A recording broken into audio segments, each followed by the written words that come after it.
Hello students, आरंभ के digital platform पर आप लोग का स्वागत है। स्टूडेंट्स, मैं ओम प्रकाश आज आप लोग के सामने फिर से उपस्थित हूँ साइंस के और भी कुछ इम्पोर्टेंट क्वेश्चंस लेकर।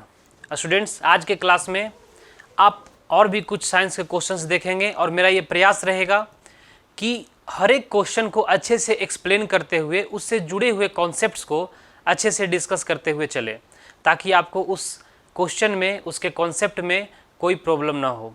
स्टूडेंट्स, चलिए आज देखते हैं। आज का पहला क्वेश्चन जो है आपके सामने क्या कह रहा है।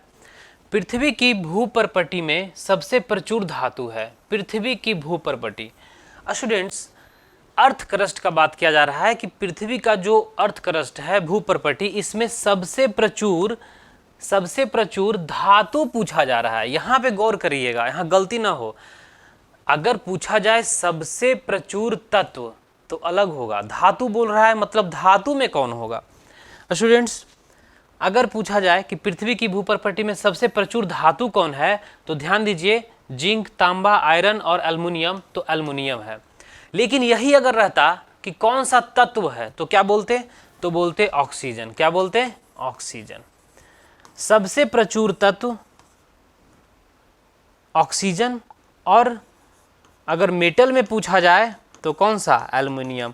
और एल्युमिनियम के बाद दूसरा नंबर पे कौन सा मेटल है? तो आयरन यानी लोहा। तो ये बात आपको हमेशा ध्यान रखना है कि एल्युमिनियम है मेटल में सबसे ज्यादा, धातु में, और पूरे तत्व में ऑक्सीजन है, या अधातु में सबसे ज्यादा कौन है? तो ऑक्सीजन होगा। निम्नलिखित में से कौन सी पृथ्वी की भूपर्पटी में दूसरी सबसे प्रचुर धातु है? देखिए वही क्वेश्चन आ गया ना जो अभी डिस्कस कर रहे थे। यहां पे पूछा जा रहा है दूसरी सबसे प्रचुर धातु। दूसरी प्रचुर धातु कहा जाए तो आपको भी मैंने बताया, पहले नंबर पे क्या है?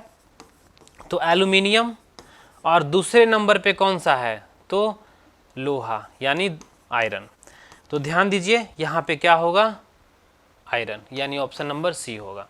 ठीक है, एक नंबर में एल्युमिनियम, दो नंबर में क्या? लोहा। अगर तत्व की बात करें या अधातु की बात करें तो ऑक्सीजन होगा। सबसे नंबर में क्या होगा? ऑक्सीजन। तो ये बात हमेशा आपको ध्यान रखना होगा। एल्युमिनियम के बाद निम्नलिखित धातुओं को पृथ्वी की भूप्रॉपर्टी में उनकी सापेक्ष प्रचुरता के घटते क्रम में व्यवस्थित करें। आपसे पूछा जा रहा है कि पृथ्वी में अगर देखा जाए तो एल्युमिनियम के बाद क्या बोला जा रहा है?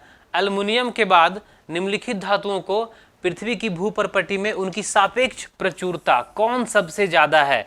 तो ये तो आप जान रहे हैं कि एल्युमिनियम का सबसे ज्यादा कंटेंट होता है। उसके बाद आयरन का होता है, यानी लोहे का होता है। यानी सबसे ज्यादा किसका है? तो एल्युमिनियम का। उसके बाद किसका है? तो आयरन का। हालांकि स्टूडेंट्स एग्जाम के दृष्टिकोण से बस यही तक आपका जरूरी था। क्या पहला रैंक पे क्या है, दूसरा रैंक पे क्या है? पहले सबसे ज्यादा मेटल कौन पाया जाता है पृथ्वी के भूपर्पटी में, और दूसरा सबसे ज्यादा कौन सा धातु जो है वो पृथ्वी के भूपर्पटी में पाया जाता है। इतना डिटेल्स में तीसरा, चौथा, पांचवा नंबर तक जनरली नहीं पूछा जाता। इसलिए अगर आपको इतना ध्यान में है तो कोई दिक्कत नहीं है। पर हमारे सामने यहाँ पे क्वेश्चन है तो क्या हम लोग इसे छोड़ दें? नहीं, हम लोग देखते हैं कि कौन सा मेटल का कितना मात्रा इस पृथ्वी में है। तो सबसे पहला नंबर पे तो एल्युमिनियम है, दूसरे पे आयरन है, और तीसरे पे क्या होगा? तो तीसरे पे जो होगा वो होगा कैल्शियम। तीसरे पे क्या होगा? कैल्शियम। चौथे पर क्या होगा? चौथे पर क्या होगा? सोडियम। चौथे पर क्या होगा? सोडियम। और पांचवें पर क्या होगा? तो मैग्नीशियम। पांचवें पर होगा मैग्नीशियम। तो ये 5 तक का ऑर्डर आपके लिए जरूरी नहीं है, आप सीधे 2 तक ध्यान रखें। और अगर तत्व की बात करें तो सबसे पहले कौन है? एक नंबर पे ऑक्सीजन, और दूसरे नंबर पे कौन सा होगा? तो सिलिकॉन। दूसरे पे कौन होगा? तो सिलिकॉन। क्योंकि देखिए यहाँ पे धातु में अगर 5 रैंक तक पूछा जा रहा है तो अधातु में भी देख लेते हैं। हालांकि सिलिकॉन यहाँ पे क्या होगा? तो मेटलॉइड नेचर का होता है। देखते हैं आगे। तो यहाँ पे क्या होगा? आंसर क्या होगा? 2। आयरन सबसे ज़्यादा, उसके बाद कैल्शियम, उसके बाद सोडियम, तब मैग्नीशियम, यानी 2, 1, 3, 4। 2, 1, 3, 4 कहाँ है? ऑप्शन नंबर सी में ये है। आगे बढ़ते हैं। हालांकि देखिए फिर से बोल रहे हैं, बस 2 रैंक तक ध्यान होना चाहिए, ज़्यादा जरूरी नहीं है। सबसे लचीला धातु है, सबसे लचीला धातु कौन सा है? तो देखिए सबसे ज़्यादा लचीला का बात पूछा जा रहा है तो गोल्ड जो है ना वो बहुत लचीला होता है, ध्यान रखिएगा। गोल्ड जो है बहुत लचीला होता है, मेलिएबल बहुत ज़्यादा। इसको हम लोग तार में, इसको हम छोटे छोटे पतले से पतले चादर में इसको ढाल सकते हैं। स्टूडेंट्स, चांदी और सोना ये दोनों ही क्या होता है, बहुत ही लचीला होता है, बहुत ही सॉफ्ट होता है। आप छोटे अमाउंट, कम मात्रा में भी अगर आप सोना लेते हैं तो इसको बड़े शेप को दे सकते हैं। ये इस तरह का ये गुण प्रदर्शित करता है। स्टूडेंट्स देखते हैं नेक्स्ट क्वेश्चन। वायु एक, वायु क्या है? तो जानते हैं कि वायु जो है वो एक मिश्रण है, इसमें बहुत सारे गैसेस हैं, गैसेस के बहुत सारे कंपोनेंट, गैसेस कंपोनेंट के मिले होने के कारण इसे हम लोग क्या कहेंगे, ये एक मिश्रण है। ये एक तत्व नहीं है, यौगिक नहीं है, इलेक्ट्रोलाइट नहीं है। इलेक्ट्रोलाइट किसे कहते हैं? इलेक्ट्रोलाइट उसे कहते हैं जिसे जब वाटर में डालेंगे तो ये क्या होगा, कैटायन और एनायन में टूट जाएगा, धनायन और ऋण आयन में टूट जाएगा। जैसे Na+ और Cl-, ये कैटायन है यानी धनायन है, और ये क्या है, ये ऋण आयन है। तो जो धनायन और ऋणायन में टूट जाए उसे हम लोग क्या बोलते हैं, इलेक्ट्रोलाइट। तत्व किसे कहते हैं, ये कोई ऐसा, इसे इंग्लिश में एलिमेंट कहते हैं। ये क्या होता है, एक ही तरह के परमाणुओं से मिलकर बना होता है। यौगिक किसे कहते हैं, जैसे H2O क्या है, एक यौगिक है जो 2 या 2 से अधिक तरह के परमाणुओं से मिलकर बना होता है, उसे यौगिक कहते हैं। तो यहाँ पे वायु क्या है, एक मिश्रण है। चमड़े का प्रमुख घटक है। देखिए चमड़ा को अगर देखा जाए तो चमड़े में मुख्यतः, चमड़ा एक प्रोटीन होता है समझिए, और उसमें जो मेन कंस्टिट्यूएंट होता है, जो मुख्य घटक होता है, वो पानी होता है। जैसे मान लेते हैं, आप सुनते हैं ये जानवर का चमड़ा, जैसे चमड़ा को तो हम लोग जानवरों से ही प्राप्त करते हैं, तो चमड़ा में मुख्यतः 65 से 70% क्या होता है, पानी होता है। उसके बाद होता है क्या, तो एक टाइप का प्रोटीन, एक टाइप का प्रोटीन होता है। तो प्रोटीन अगर यहाँ पे ऑप्शन में नहीं दिया है, कार्बोहाइड्रेट है, बहुलक है, न्यूक्लिक एसिड है, तो कोलेजन, कोलेजन जो है ये एक टाइप का क्या होता है, प्रोटीन होता है, जिसका इसमें एक प्रोसेस होता है टैनिंग। चमड़े का टैनिंग करके हम उसको स्ट्रॉन्ग और टफ बनाते हैं। तो कोलेजन जो है यही उसका रॉ मटेरियल है, कच्चा माल है। कच्चे माल जो होते हैं उस प्रोटीन को हम लोग क्या बोलते हैं, कोलेजन। और इसके टैनिंग से, टैनिंग इंग्लिश में भी और हिंदी में भी, दोनों में टैनिंग ही बोला जाता है। टैनिंग करके, टैनिंग में कुछ प्रोसेसेस होते हैं जिसको ड्राई किया जाता है सॉल्ट केमिकल के साथ, और सॉल्ट और केमिकल के साथ हीट जब करते हैं, धूप में छोड़ते हैं, गर्म करते हैं एक प्रेशर पे, तो फिर क्या मिलता है, तो आपको लेदर मिलता है, यानी चमड़ा मिलता है। तो कोलेजन एक तरह का क्या है, अगर कोलेजन यहाँ पे ऑप्शन में नहीं रहता, ऐसे रहता कि कार्बोहाइड्रेट, बहुलक, न्यूक्लिक एसिड, प्रोटीन, तो फिर हम लोग प्रोटीन पे जा सकते थे सिंपली। ब्यूटी पार्लरों में बालों की सेटिंग के लिए, ब्यूटी पार्लर में बाल की जब सेटिंग होती है तो बाल को एक डिजायर शेप दिया जाता है, और उस डिजायर शेप को देने के लिए निम्नलिखित में से किसका उपयोग किया जाता है, तो ध्यान दीजिए सल्फर का उपयोग किया जाता है। किसका, सल्फर का। जैसे बाल को एक डिफरेंट शेप देना है तो वो शेप में करके उसका स्प्रे किया जाता है, वो स्ट्रेंथ को बढ़ा देता है। सल्फर क्या करता है, स्ट्रेंथ को बढ़ा देता है। तो ब्यूटी पार्लर में सल्फर का यूज किया जाता है, ये बात ध्यान रखिएगा। सल्फर एक तत्व है जिसका सिंबल क्या है, S। इसका एटॉमिक नंबर कितना होता है, परमाणु संख्या इसका 16 होता है। ये एक P ब्लॉक का तत्व है, ये एक P ब्लॉक तत्व है। मॉडर्न पीरियोडिक टेबल में ये 16वें ग्रुप में इसको रखा गया है, 16वें समूह में इसे रखा गया है। सल्फर जो है ये पीले कलर का एक क्रिस्टलाइन सॉलिड होता है। ये क्या होता है, पीले कलर का क्रिस्टलाइन सॉलिड, क्रिस्टल ये ठोस होता है। तो ये सब इन्फॉर्मेशन आपके पास होना चाहिए, ठीक है, यहाँ से पूछ दिया जाता है। निम्नलिखित में से कौन सी सबसे हल्की गैस है? सबसे हल्की गैस की अगर बात की जाए तो यहाँ पे हाइड्रोजन।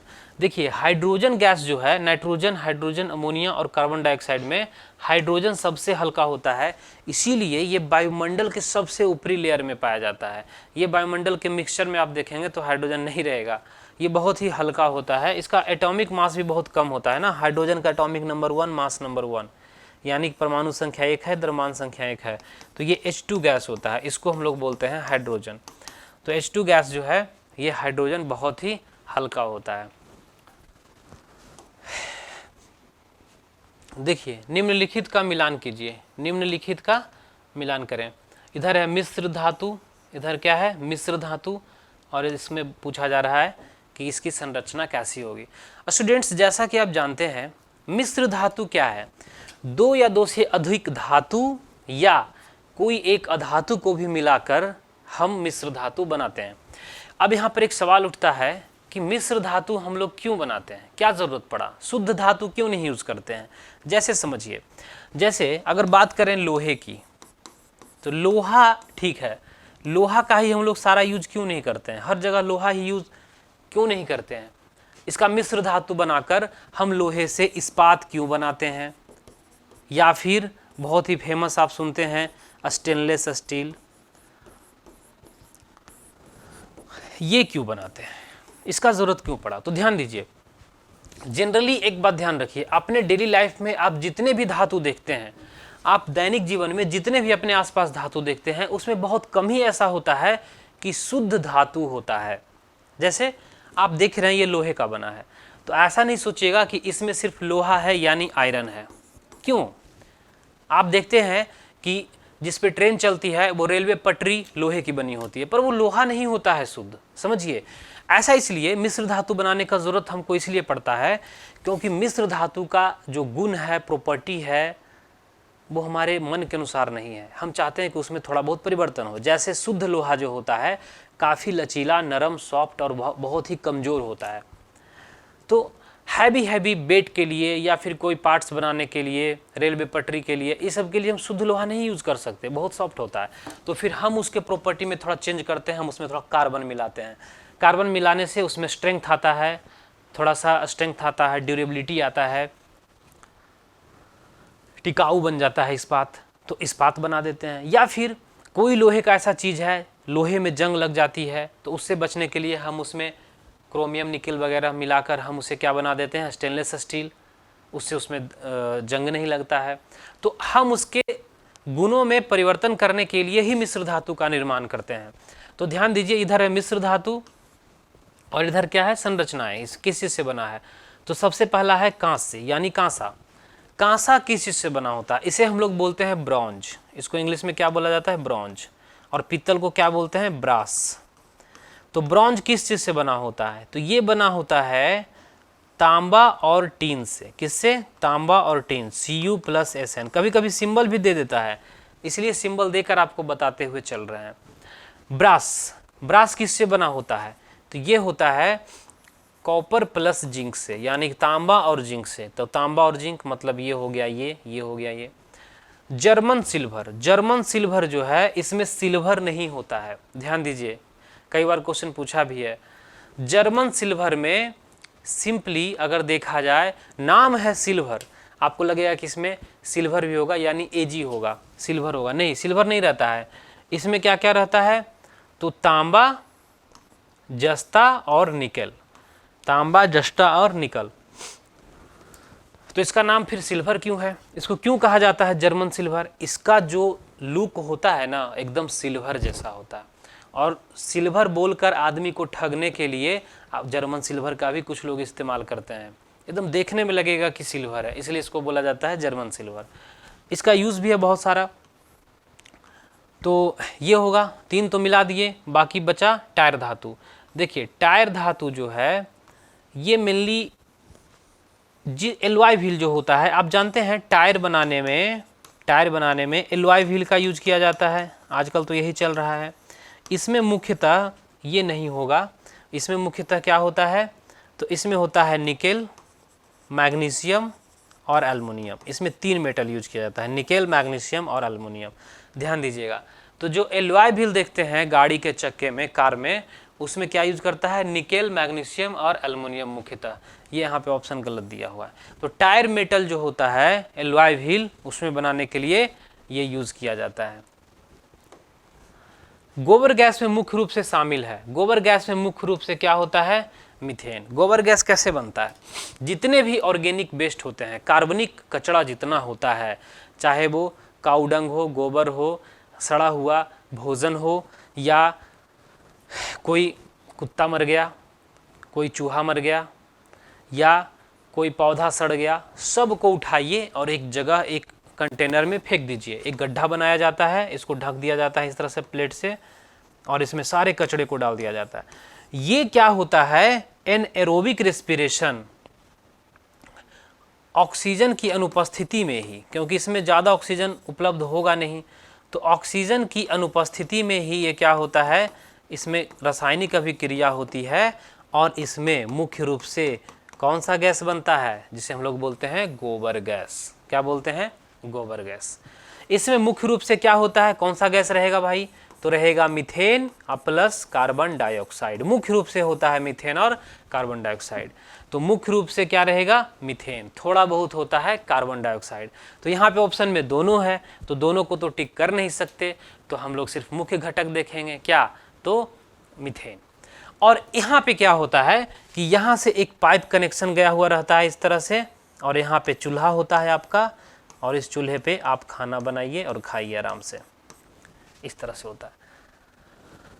पहले के समय में यही इस्तेमाल होता था, आज से 50-60 साल पहले, उस टाइम तक में यही यूज होता था, गोबर गैस। ठीक है, निम्नलिखित का मिलान करें। ठीक है, क्या मिलान करना है भाई, तो देखिए इधर है मेटल, इधर है धातु, और इधर क्या है, उसका अयस्क। इधर धातु है और अयस्क है, देखने से समझ में आता है। पहला है लोहा। लोहा का कौन सा अयस्क है, देखते हैं, मोनाजाइट नहीं, मोनाजाइट जो है वो थोरियम का अयस्क है। क्या इधर थोरियम है, देखिए, हाँ है थोरियम, तो थोरियम को मिला दीजिए इससे। लोहा पिच ब्लेंड नहीं, पिच ब्लेंड जो है वो यूरेनियम का है। क्या यूरेनियम है यहाँ पे, बिल्कुल है, मिला दीजिए, हो गया।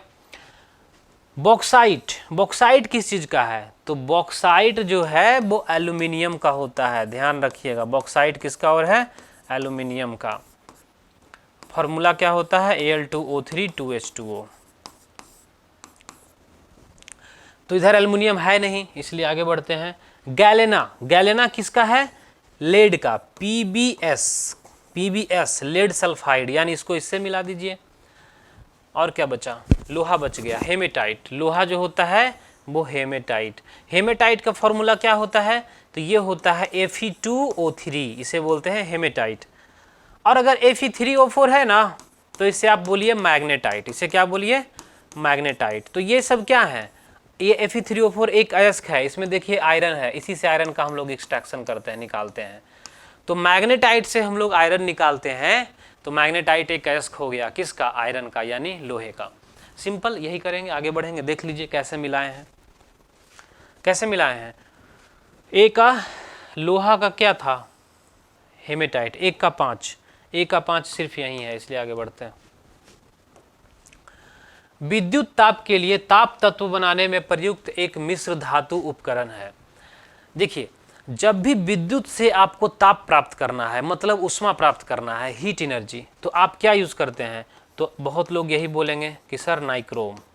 नाइक्रोम क्या होता है, निकेल और क्रोमियम का क्या होता है, एक मिश्र धातु होता है। ये क्या होता है, तो इसे जब आप विद्युत ताप के लिए यूज करेंगे ना, मतलब इससे आप विद्युत ऊर्जा देंगे, इलेक्ट्रिक करंट देंगे, तो ये क्या करेगा, हीट देगा। यानी कौन सा यूज करते हैं, तो नाइक्रोम। सोल्डर नहीं करते हैं, सोल्डर से तो हम लोग सोल्डिंग करने में यूज करते हैं, जोड़ने में। उसको गर्म कीजिएगा वो पिघल जाएगा, ये नहीं कि वो हीट देता है करंट देने पे, ऐसा नहीं है। हीटर वगैरह में इसका यूज होता है, जैसा कि आप देखते हैं कॉइल हीटर जो आता है उसमें ये यूज होता है। विद्युत बल्ब का फिलामेंट बना होता है, किस चीज का, तो टंगस्टन का। फिलामेंट वाली बल्ब की बात कर रहे हैं, जिसमें इस तरह से होता था ये वाला। तो ये जो फिलामेंट है ये किस चीज का होता था, टंगस्टन का। टंगस्टन जो है ना, एक ऐसा मेटल है जिसको जब हीट एनर्जी, इलेक्ट्रिक करंट देते हैं, जब हम उसे विद्युत धारा देते हैं, तब वो क्या करता है, लाइट एनर्जी देता है और हीट एनर्जी देता है। टंगस्टन का जो मेल्टिंग पॉइंट है, इसका जो गलनांक है, इसका जो गलनांक है वो है 3422 डिग्री सेल्सियस। सोचिए, इतना ज़्यादा उच्च गलनांक होता है इसका। इसका गलनांक क्या होता है, उच्च होता है। बहुत ज़्यादा टेम्परेचर पे जब हीट करेंगे तब जाकर ये पिघलता है, इसलिए इसका यूज हम लोग बल्ब में करते हैं।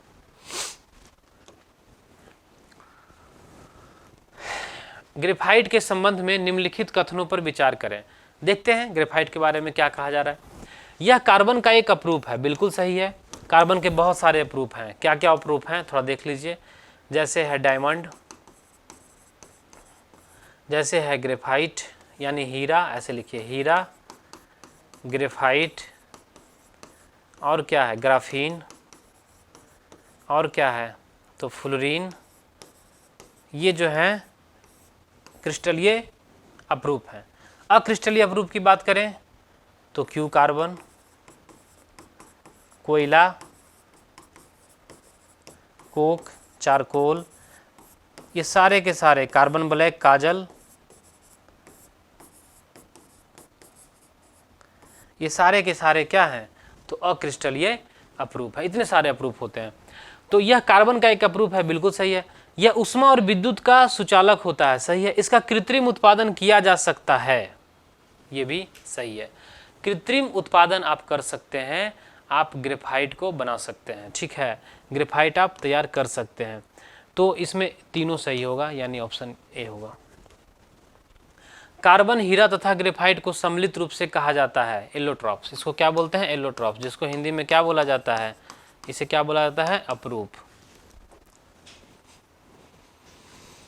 गैल्वेनाइज्ड लोहे की चादरों पर किसकी कोटिंग होती है। देखिए लोहे को उसके सरफेस पर, लोहे को उसके सरफेस पर हम लोग जिंक का एक लेयर चढ़ाते हैं। किसका लेयर चढ़ाते हैं, जस्ते का, जिंक का, इसलिए ताकि ये रस्टिंग ना हो, इसका जंग ना लगे। तो जंग से बचाने के लिए हम लोग गैल्वेनाइजेशन करते हैं। हम लोग क्या करते हैं, गैल्वेनाइजेशन। तो गैल्वेनाइज्ड लोहे पर किसकी परत होती है तो जिंक की। कैसे, जैसे ये लोहा का कोई मटेरियल है, ये पर्यावरण में जो नमी है उसके कांटेक्ट में जब आएगा, ऑक्सीजन के कांटेक्ट में जब आएगा तो इसके ऊपर जंग लग जाएगा। तो हम लोग क्या करेंगे, जैसे इस लोहे को मटेरियल को बनाए, तो लोहे के मटेरियल को बनाने के बाद हम जिंक को पिघला देंगे, उस जिंक में इसको डुबा कर निकाल देंगे, तो इसके सरफेस पे क्या हो जाएगा, जिंक जमा हो जाएगा। अब जिंक जो है वो लोहे को जंग लगने से बिल्कुल बचाएगा। तो किसका लेयर होता है, जिंक। और इस प्रोसेस को हम लोग क्या बोलते हैं, गैल्वनीकरण। इसीलिए इसको बोला जाता है गैल्वेनाइज्ड, गैल्वेनाइज्ड लोहा। इस प्रोसेस को हम लोग क्या करते हैं, कहते हैं तो गैल्वनीकरण।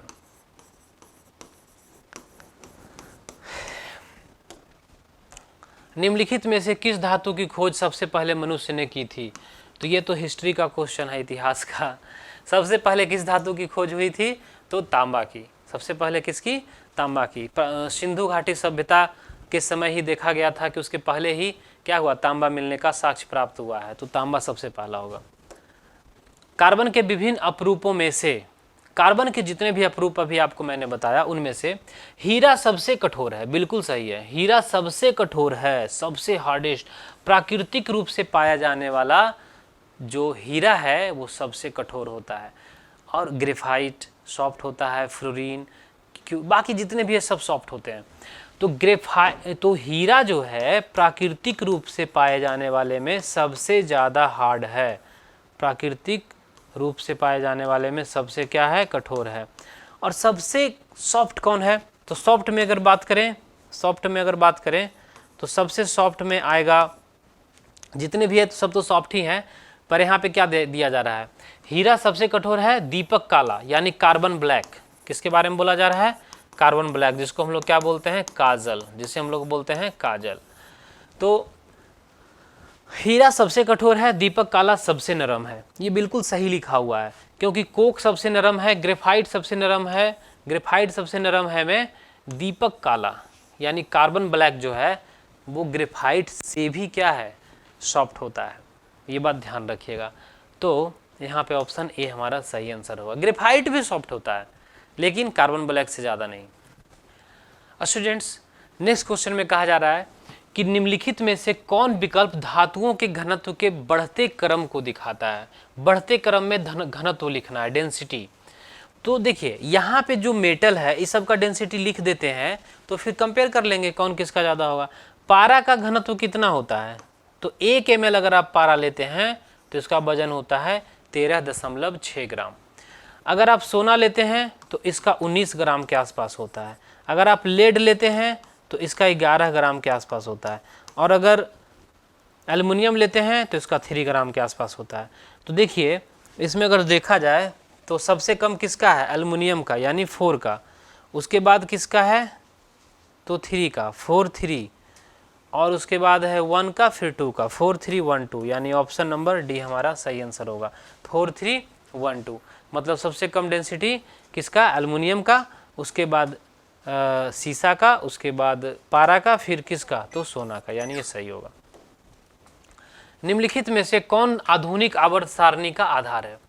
जैसा कि आप लोग जानते हैं कि जो आधुनिक आवर्त सारणी है वो हेनरी मोसले साहब बनाए हैं। कौन बनाए हैं? हेनरी मोसले। इन्होंने बढ़ते परमाणु संख्या के आधार पर तत्वों को सजाया है। इन्होंने परमाणु संख्या के बढ़ते क्रम के आधार पर सजाया है। तो यहाँ पे ऑप्शन क्या होगा, बी। जबकि इनसे पहले जो था मेंडलीव साहब का आवर्त सारणी, उसमें मेंडलीव साहब ने परमाणु संख्या नहीं बल्कि परमाणु द्रव्यमान के आधार पर सजाया था। तो यहाँ से दो प्रश्न पूछे जाते हैं। ये परमाणु द्रव्यमान के हिसाब से किसने सजाया था? तो ये मेंडलीव साहब सजाए थे। इसके पहले जो प्रेडिक्टेबल था, तो ध्यान दीजिएगा, आधुनिक आवर्त सारणी हेनरी मोसले बनाए हैं और ये परमाणु संख्या के आधार पे है। लोहे का शुद्धतम रूप कौन सा है? तो लोहे का जो शुद्धतम रूप है वो गढ़ा लोहा है, यानी रॉट आयरन है। रॉट आयरन उसे इंग्लिश में बोलते हैं, हिंदी में क्या बोलते हैं? गढ़ा लोहा। इसमें कार्बन कंटेंट बहुत कम होता है, ये शुद्ध रूप होता है, शुद्धतम रूप होता है किसका? तो लोहे का। बाकी ये सब भी लोहा ही है, लेकिन इस सब में थोड़ा सा इम्प्योरिटी होता है। इम्प्योरिटी के तौर पे कार्बन हो या कोई एक्सटर्नल एजेंट हम उसमें मिक्स कर दिए हैं उसके गुण को चेंज करने के लिए, जैसा कि हम आपको बताए थे। जैसे स्टील में क्या होता है? तो 4% तक कार्बन मिक्स किया जाता है। कार्बन मिला देने से जो लोहा होता है वो हार्ड हो जाता है, टफ हो जाता है, थोड़ा स्ट्रांग हो जाता है। कांच निम्नलिखित के मिश्रण से बनता है। कांच बनाने के लिए मुख्य तौर पे जो है वो रेत का यूज होता है, SiO2, सिलिकेट्स, इसी के आयंस Na2CO3 क्या यूज होते हैं? Na2CO3 प्लस लाइम, ये सब यूज होता है। तो मुख्य रूप से क्या होता है? SiO2, सिलिका और सिलिकेट्स। SiO2 का आयन जो होता है, तो मुख्य रूप से यहाँ पे क्या होगा? C number. यहाँ पे क्या होगा? सी, रेत और सिलिकेट। इसमें कलर के लिए और भी कुछ मिलाया जाता है, और भी कुछ आप कंपाउंड इसमें मिला सकते हैं। उत्प्रेरक के संबंध में निम्नलिखित में से कौन सा कथन सत्य है? उत्प्रेरक क्या होता है? उत्प्रेरक उसे कहते हैं जो किसी रासायनिक अभिक्रिया में उसके स्पीड को, वेग को क्या करता है? बढ़ाता या घटाता है, दोनों काम करता है। यह एक ऐसा पदार्थ है जो प्रतिक्रिया की दर को बढ़ाता है। बिल्कुल सही बात है, सही लिखा है। यह एक ऐसा पदार्थ है जो सक्रियण ऊर्जा को कम करता है। सक्रियण ऊर्जा क्या होता है समझिएगा। जैसे मान लेते हैं ये कोई रिएक्शन है जिसमें कोई, जैसे मान लेते हैं कोई रिएक्शन है A से B, ये क्या है? अभिकारक, रिएक्टेंट, और ये क्या है? उत्पाद यानी प्रोडक्ट। तो A से B अगर किसी रिएक्शन को जाना है तो वो इस एनर्जी बैरियर को पार करता है। यहाँ पर इतना बड़ा जो है बैरियर, रुकावट पार करना पड़ता है। लेकिन उत्प्रेरक क्या करता है? जैसे ये है A और ये है B, तो A से B बनने के लिए इतना बड़ा बैरियर, एक ऊर्जा के रुकावट, बाधा को पार करना पड़ता है, तभी A B बनेगा। लेकिन कैटलिस्ट क्या करता है? उत्प्रेरक को इंग्लिश में क्या बोलते हैं? कैटलिस्ट। तो ये उत्प्रेरक क्या करता है ना कि ये जो ऊर्जा का बैरियर है इसे बोलते हैं सक्रियण ऊर्जा। इसे क्या बोलते हैं? सक्रियण ऊर्जा। इस सक्रियण ऊर्जा को कम कर देता है। तो जो अभिकारक उत्पाद बनाने के लिए इतना ऊपर से जाता था, अब वो नीचे से चला जाता है, तो अभिक्रिया की गति बढ़ जाती है। तो ध्यान दीजिएगा स्टूडेंट्स, यहाँ पर हमेशा ध्यान रखिएगा कि सक्रियण ऊर्जा को कम कर देता है। बिल्कुल सही लिखा हुआ है, बिल्कुल ही सही लिखा हुआ है। क्या करता है उत्प्रेरक? सक्रियण ऊर्जा को कम कर देता है। यह वह पदार्थ है जो प्रतिक्रिया में खपत हो जाता है। नहीं, ये गलत लिखा हुआ है, ऐसा नहीं होता है। किसी भी रासायनिक अभिक्रिया में उत्प्रेरक का कोई खपत नहीं होता है।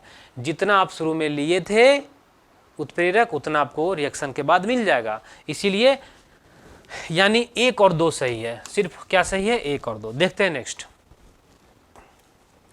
फोटो फिल्मों में जो धातु मौजूद होती है वो होता है आपका सिल्वर। क्या यूज करता है? Silver bromide, AgBr। तो इसमें कौन सा धातु होता है? सिल्वर। फोटो फिल्मों में जो धातु मौजूद होती है वो क्या होता है? सिल्वर होता है, ध्यान दीजिएगा। और फिक्सर के रूप में, फोटोग्राफिक फिल्म में फिक्सर के रूप में सोडियम थायोसल्फेट यूज किया जाता है। इसको क्या बोलते हैं? हाइपो। इसे बोलते हैं हाइपो या क्या बोलते हैं? Sodium thiosulphate. ये दो चीज़ याद रखिएगा। फोटोग्राफी जहाँ भी आता है, फोटो फिल्म वगैरह, वहाँ पे आपको दो चीज़ याद रखना है। क्या? एक तो याद रखना है कि उसमें AgBr होता है सिल्वर फिल्म में, और फिक्सर के रूप में किसे क्या यूज करते हैं? Na2H2O3, जिसे हाइपो कहते हैं या सोडियम थायोसल्फेट कहते हैं। ठीक है, ये यहाँ पर से बहुत ज़्यादा प्रश्न पूछा जाता है, आपके लिए बहुत ही इंपॉर्टेंट है। मोती के मुख्य घटक हैं। देखिए, मोती जो होता है पर्ल, उसका मुख्य घटक क्या है? तो सबसे पहला तो उसका ये घटक है कि उसमें कैल्शियम क्या होता है? कार्बोनेट। सबसे पहला क्या होता है? Calcium carbonate. फिर क्या होता है? जल, और एक होता है प्रोटीन, जिसे कैंचियोलिन बोलते हैं। क्या बोलते हैं? कैंचियोलिन। ये प्रोटीन होता है। ये क्या होता है? प्रोटीन। तो मोती जो बनता है ना, उसमें पानी होता है, कैल्शियम कार्बोनेट होता है, और कैंचियोलिन क्या होता है? प्रोटीन होता है। ये ध्यान दीजिएगा। कैल्शियम कार्बोनेट और मैग्नीशियम कार्बोनेट नहीं, ऐसा नहीं है। कैल्शियम ऑक्साइड और अमोनियम क्लोराइड, ऐसा नहीं है।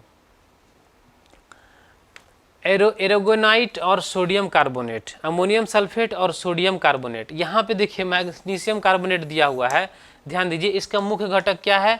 कैल्शियम कार्बोनेट है। आपको तो मैंने बताया है, कैल्शियम कार्बोनेट, वाटर और कैंचियोलिन प्रोटीन, यही तीन मिलकर मोती बनाता है। यहाँ पर मैग्नीशियम कार्बोनेट दिया है, ये सुपरफ्लुअस है, उसका कोई काम नहीं है, या फिर हो सकता है इम्प्योरिटी के तौर पे थोड़ा बहुत हो।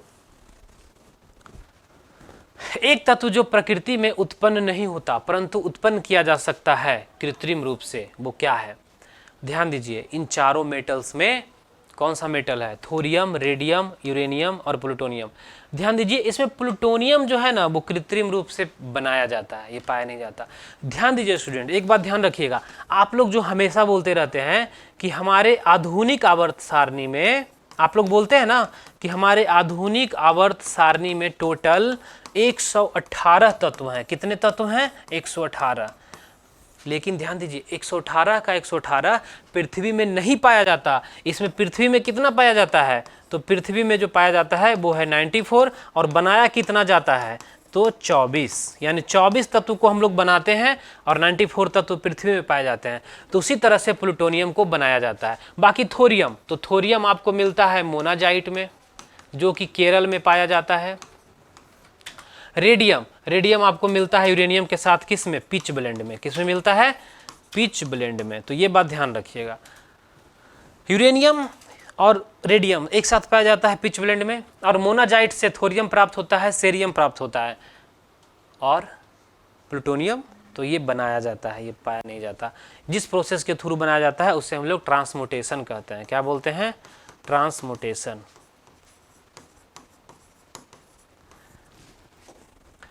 फोटोग्राफी में फिक्सर के रूप में, अभी मैंने आपको बताया, फोटोग्राफी में फिक्सर के रूप में किसे यूज किया जाता है? सोडियम थायोसल्फेट, Na2H2O3, Na2H2O3 को यूज किया जाता है, ध्यान रखिएगा। चंद्रमा की सतह पर पाया जाने वाला तत्व है, चंद्रमा की सतह पर कौन सा तत्व पाया जाता है? टीन, टैंटलम, टंगस्टन और टाइटेनियम। तो ध्यान दीजिए, टाइटेनियम और आयरन, ये और आयरन।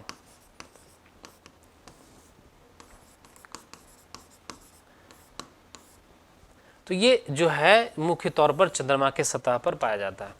समुद्री जल की औसत लवणता है, औसत लवणता कितना है? 3.5%। समझिएगा कैसे। और लवणता मतलब ये लवण की मात्रा है प्रत्येक 100 ग्राम में। मतलब 100 ग्राम अगर आप पानी लेते हैं समुद्र का, तो उसमें से 3.5 ग्राम आपको क्या मिलेगा? तो नमक मिलेगा। यही है, बाई मास है, द्रव्यमान से। ये क्या है? द्रव्यमान का प्रतिशतता है। द्रव्यमान का क्या है? प्रतिशतता। कठोर जल के धात्विक घटक हैं।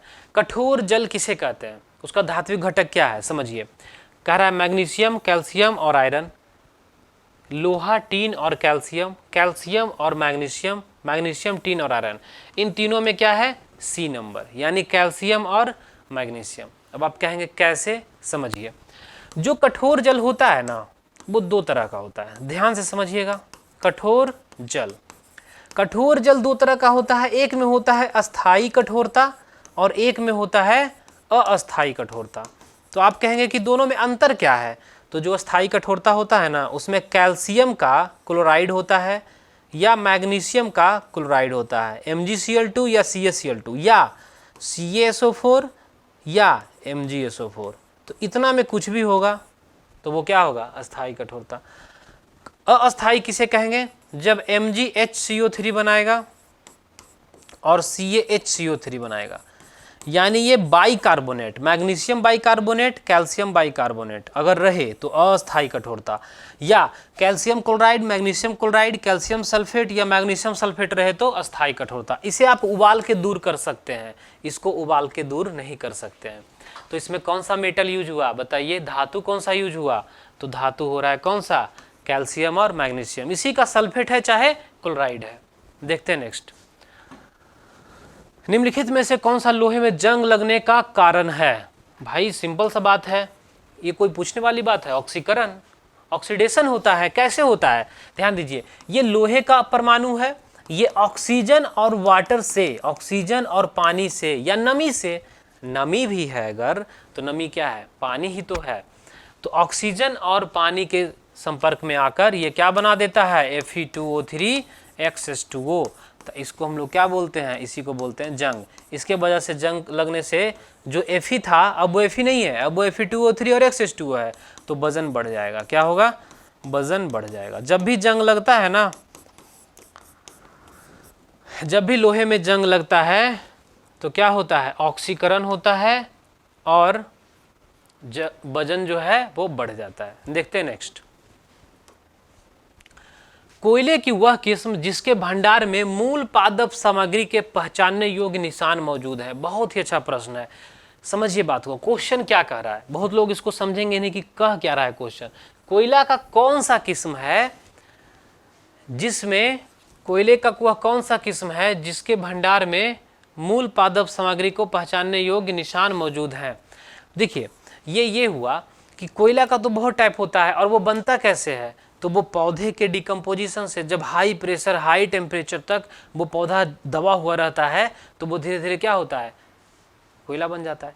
तो कोयला बनने में जो पीट कोयला है ये सबसे प्रथम स्टेज है। सबसे पहले पौधा किस में बदलेगा? पीट में। और जब आप पीट कोयले को देखेंगे ना तो आपको पता चल जाएगा कि ये पौधा का कौन सा भाग से है, पत्ता है, जड़ है, तना है, फल फूल है, कौन सा पार्ट है वो आपको पता चल जाता है। तो ऐसे केस में आप कह सकते हैं कि पीठ से आप पहचान सकते हैं। ठीक है। उच्चतम श्रेणी का कोयला जिसकी सतह चमकदार होते हैं एवं उच्चतम उसमें मान है, सबसे ज़्यादा कौन होता है? एंथ्रासाइट। इसमें सबसे ज़्यादा कार्बन कंटेंट होता है, इसमें सबसे ज़्यादा कार्बन कंटेंट होता है और ये चमकदार होता है, सबसे ज़्यादा उष्मा देता है। ये उच्च किस्म का कोयला होता है। ये क्या होता है? उच्च किस्म का कोयला। हीरा ग्रेफाइट से अधिक कठोर होता है, क्योंकि हीरा इसलिए अधिक कठोर होता है क्योंकि परमाणुओं की परतों का अंतर होता है। हीरे की चतुष्फलकीय संरचना, क्रिस्टलीय संरचना का अंतर। तो ध्यान दीजिए, इसमें हीरा में जो होता है ना वो एक कार्बन चतुष्फलकीय टेट्राहेड्रली बॉन्डेड होता है, इसलिए ये थोड़ा सा हार्ड होता है। किसके वजह कंपेयर में? तो ग्रेफाइट के कंपेयर में। जबकि ग्रेफाइट में इस तरह का संरचना नहीं होता है, ग्रेफाइट में लेयर वाइज होता है, लेयर वाइज होने से वो सॉफ्ट होता है। ठीक है, ये है ग्रेफाइट। और इसमें एक कार्बन जो है 3 ही कार्बन से अटैच होता है ग्रेफाइट में, जबकि डायमंड में क्या होता है? एक कार्बन जो है वो 4 कार्बन से, फिर ये कार्बन भी 4 कार्बन से होगा, इसी तरह से रहता है। यूरेनियम के रेडियोधर्मी विघटन के परिणाम स्वरूप अंततः बनता है, क्या बनता है? तो यूरेनियम जब टूटता है ना तो लेड बनता है। और यूरेनियम का कौन सा पार्ट मुख्य था? तो 235, यूरेनियम का 235। श्रृंखला प्रतिक्रिया को बनाए रखने में सक्षम यूरेनियम का कौन सा आइसोटोप है? देखिए, जैसा कि आप जानते हैं यूरेनियम के बहुत सारे आइसोटोप्स होते हैं, जिसमें यूरेनियम 235 ये जो है ना चेन रिएक्शन में भाग लेता है, चेन रिएक्शन में। और चेन रिएक्शन जब भी होगा तो क्या होगा? एटम बम बनेगा, परमाणु बम। तो परमाणु बम में भी इसी का यूज करेंगे। यूरेनियम जब टूटता है तो 3 न्यूट्रॉन जनरेट करता है। इस तरह से चेन रिएक्शन होता है। ये भी न्यूट्रॉन जो है वो 3 न्यूट्रॉन को जनरेट करता है और इसके दौरान गामा रे निकलता है। कौन सा किरण निकलता है? गामा किरण। और गामा किरण जब निकलती है तो उसके कारण क्या होता है? परमाणु बम के कारण विस्फोट होता है और बहुत हानि होती है। एक परमाणु में किसी भी 2 इलेक्ट्रॉनों में 4 क्वांटम संख्याओं का समान सेट नहीं हो सकता। बिल्कुल सही लिखा है। अच्छा, ये बात कौन कह रहा है? ये बोलता है, कह रहा है ना कि एक परमाणु में 2 इलेक्ट्रॉन का कभी भी चारों क्वांटम नंबर सेट नहीं होगा। अभी आप क्वांटम नंबर जब पढ़ेंगे ना, क्वांटम नंबर, क्वांटम संख्या, तभी समझ में आएगा। ये बात कौन कहता है? तो पॉली का बहिष्करण सिद्धांत। अब इसको डिस्कस करना यहाँ पे क्लास में संभव नहीं है, क्योंकि जब आप थ्योरेटिकली पढ़े हैं क्लास में तभी आप समझ पाएंगे कि पॉली का बहिष्करण सिद्धांत क्या है। पॉली एक्सक्लूजन प्रिंसिपल ये क्या कहता है? किसी परमाणु में इलेक्ट्रॉन का स्थान और ऊर्जा निर्दिष्ट की जा सकती है। किससे? तो परमाणु संख्या से। किससे? परमाणु संख्या से। किसी परमाणु में इलेक्ट्रॉन का स्थान और ऊर्जा 388 स्टूडेंट्स, नेक्स्ट क्वेश्चन में कहा जा रहा है किसी परमाणु में इलेक्ट्रॉन का स्थान, इलेक्ट्रॉन कहाँ है और उसकी ऊर्जा ये किस चीज से निर्धारित की जाती है? परमाणु द्रव्यमान, परमाणु संख्या, क्वांटम संख्या, कौन सा? तो इसका क्या होगा? क्वांटम संख्या। क्वांटम संख्या कितना होता है? 4। क्वांटम संख्या कितने होते हैं? 4। और ये कंप्लीट चारों क्वांटम संख्या से आप किसी भी इलेक्ट्रॉन का स्थान, ऊर्जा इत्यादि आप जान सकते हैं। ये बात ध्यान रखिएगा। किसी तत्व के परमाणु अन्य सभी तत्वों से भिन्न होते हैं परमाणु संख्या और इलेक्ट्रॉनिक विन्यास में। बिल्कुल सही है। कोई 2 एलिमेंट है, जैसे मान लेते हैं एक ऑक्सीजन है और एक नाइट्रोजन है, इसका परमाणु संख्या 7, इसका परमाणु संख्या कितना? 8। इसकी आउटर मोस्ट ऑर्बिट में बाह्य कक्षा में कितना इलेक्ट्रॉन? पहले में 2, दूसरे में 5, पहले में 2, दूसरे में 6। तो आप देखिए कि दोनों का इलेक्ट्रॉनिक विन्यास अलग है। बिल्कुल है। दोनों का परमाणु संख्या अलग है। बिल्कुल है। तो परमाणु संख्या और इलेक्ट्रॉनिक विन्यास दोनों का क्या है? अलग अलग। तो किसी तत्व के परमाणु अन्य तत्वों से किस तरह से भिन्न होते हैं? तो यही 2 तरह से भिन्न होते हैं। निम्नलिखित का मिलान करें। अल्फा कण, ठीक है, इधर है कण, इधर क्या है? आवेश। कोई बात नहीं। अल्फा कण किसे कहते हैं? He+2 को क्या बोलते हैं? अल्फा कण। जब हीलियम से 2 इलेक्ट्रॉन निकल जाता है ना, उसी को बोलते हैं अल्फा पार्टिकल। तो अल्फा पार्टिकल पे +2 इलेक्ट्रॉन के बराबर चार्ज है, मतलब ये वाला ए का होगा ये। बीटा कण, बीटा कण किसे बोलते हैं? इलेक्ट्रॉन को ही बोलते हैं बीटा कण, एक तरह से कहिए, यानी ये। न्यूट्रॉन पे 0 चार्ज, ठीक है। प्रोटॉन पे 1 चार्ज, ये सही है। 1 2 3 4 ये बिल्कुल सही है। इसमें कुछ भी मिलान करने का जरूरत नहीं है। समस्थानिक किसे कहते हैं? अरे भाई, समस्थानिक उसे कहते हैं जिसका परमाणु संख्या समान हो और द्रव्यमान संख्या क्या हो? भिन्न। समान परमाणु क्रमांक और वाले परमाणु विभिन्न द्रव्यमान संख्या, ठीक है। 1 का 1 होगा, सही लिखा है। आइसोबार किसे कहते हैं? जिसका परमाणु भार बराबर हो और परमाणु संख्या अलग अलग हो।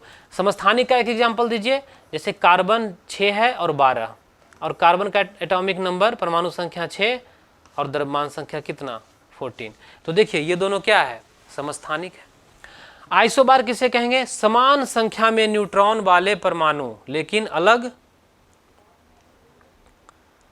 समान संख्या में न्यूट्रॉन वाले परमाणु लेकिन अलग क्या होगा यहाँ पे? आइसोटोन्स, अलग परमाणु संख्या होगा यहाँ पे। ये क्या होता है? इसको देखिए। आइसोबार किसे कहते हैं? जिसका परमाणु संख्या डिफरेंट हो, अलग अलग हो, और द्रव्यमान संख्या पर क्या हो? बराबर। समान द्रव्यमान संख्या, यानी ये किसका है? 3 और ये किसका है? 2। आइसोटोन्स किसे कहते हैं? जिसमें बराबर संख्या में क्या हो? न्यूट्रॉन हो। तो ए बी सी अगर मिलाएं तो ए का 1 और बी का 3 होगा। ए का 1, बी का 3, यानी ऑप्शन नंबर क्या होगा? बी। द्रव्यमान संख्या 23 है। कोई एलिमेंट है जिसका द्रव्यमान संख्या कितना है? 23, और परमाणु क्रमांक 11 है, ठीक है। तो कह क्या रहा है? परमाणु में होगा। इसके परमाणु में क्या क्या होगा? सिंपल सा तो समझ में आता है कि यदि कोई परमाणु है जिसका परमाणु संख्या 11 और द्रव्यमान संख्या 23 है, तो इसका अगर परमाणु संख्या 11 तो प्रोटॉन कितना होगा? 11, और इलेक्ट्रॉन कितना होगा? 11, और न्यूट्रॉन कितना होगा? तो 23 में से 11 को माइनस करेंगे, यानी कितना? 12। तो क्या लिखेंगे 11 न्यूट्रॉन नहीं, 11 न्यूट्रॉन नहीं, 11 प्रोटॉन, 12 न्यूट्रॉन और 11 इलेक्ट्रॉन। बिल्कुल सही लिख रहा है ऑप्शन नंबर बी, क्योंकि यहाँ देखिए 11 प्रोटॉन, 11 इलेक्ट्रॉन और न्यूट्रॉन कितने होंगे, तो 12 होगा। सिंपल सा बात है। निम्नलिखित का मिलान करें। यौगिक कांच को रंग प्रदान करता है। कौन सा यौगिक कौन सा कांच को रंग देता है, ध्यान दीजिएगा। मैग्नीज डाइऑक्साइड, ये आपको याद ही करना पड़ेगा, इसका कोई फॉर्मूला नहीं है।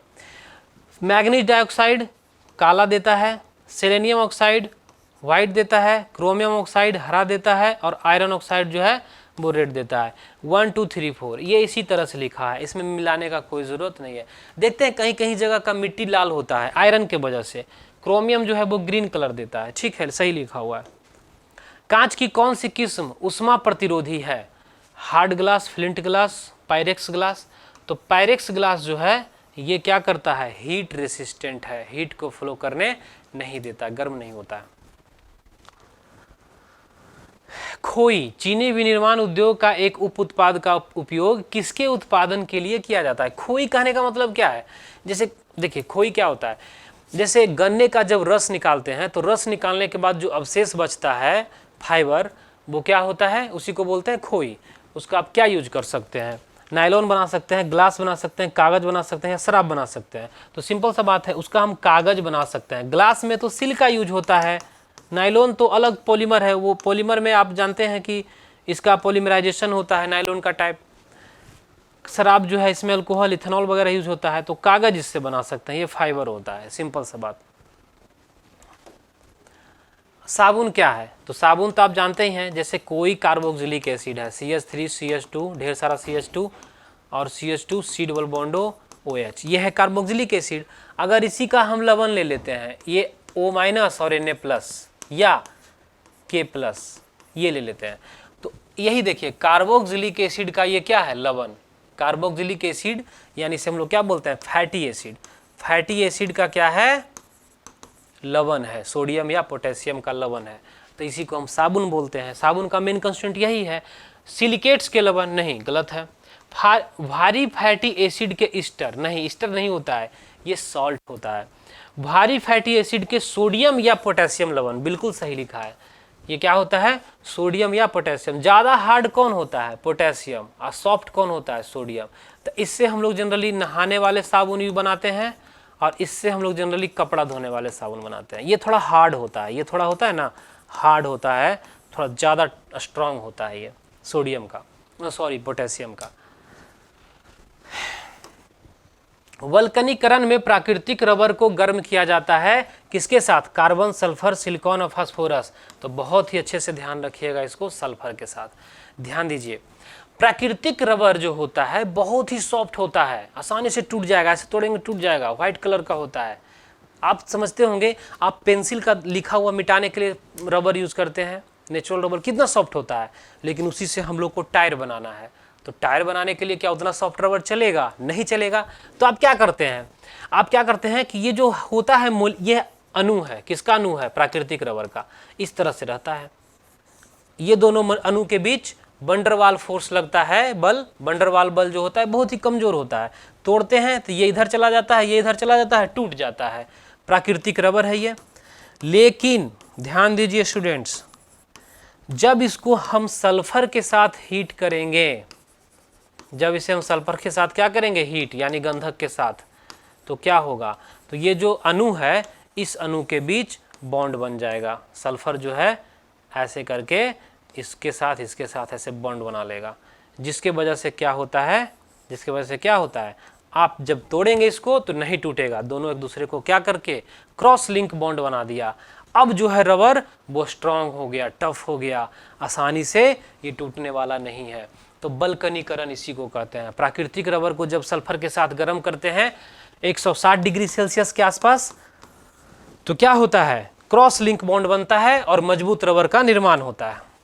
रबर टायरों में फिल्टर के रूप में निम्नलिखित में किसका उपयोग किया जाता है, फिल्टर या फीलर यहां लिखा होगा।